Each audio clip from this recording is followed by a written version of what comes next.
In 1556, the Mughal throne stood empty once again. Emperor Humayun was gone, leaving behind a 13-year-old boy, his name Jalal-ud-Din Muhammad Akbar.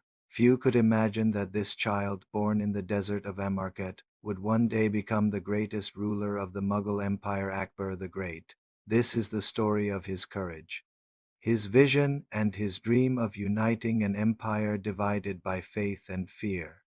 When Akbar became emperor, the empire was again on the edge of collapse. Afghan forces under Himu, the Hindu general of Delhi, had seized control of the capital. The future of the Mughals hung by a thread, but Akbar's regent, the loyal and fierce Bairam Khan, marched north with the young emperor. They faced Himu in the Second Battle of Panipat in 1556. The clash was monumental. The Mughals, though outnumbered, fought with unmatched ferocity. The tide turned when a stray arrow struck Himu, throwing his army into chaos. The Mughals triumphed, and once again the fields of Panipat became the very ground where Mughal destiny was rewritten. As Akbar grew older, he yearned to be more than just a figurehead. He gracefully took full control from Bairam Khan and began to rule independently.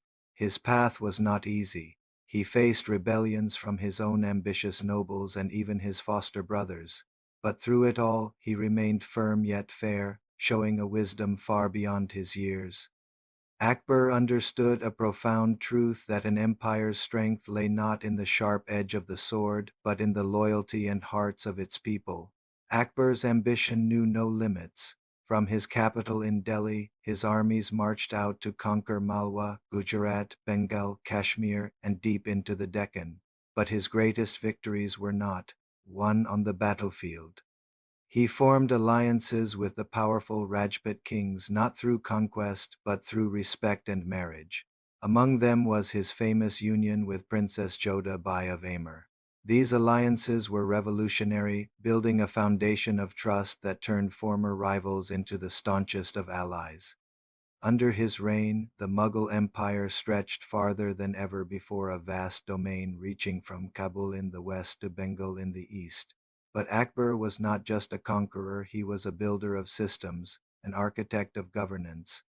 He reorganized the sprawling empire into provinces, appointed governors, and with the genius of his finance minister Rajat Mal, created a fair and efficient revenue system. In a landmark decision, he abolished the jizya, a discriminatory tax on non-Muslims, and welcomed people of all faiths into his court. Under his watch, justice, art, and learning didn't just exist. They flourished, creating a vibrant, multicultural society. In an age torn by deep religious divisions, Akbar dreamed of unity. He built the Ibadat Khana, or house of worship, in his new capital of Fatehpur Sikri. Here he invited scholars from Islam, Hinduism, Christianity, and Jainism to debate spiritual and philosophical ideas openly.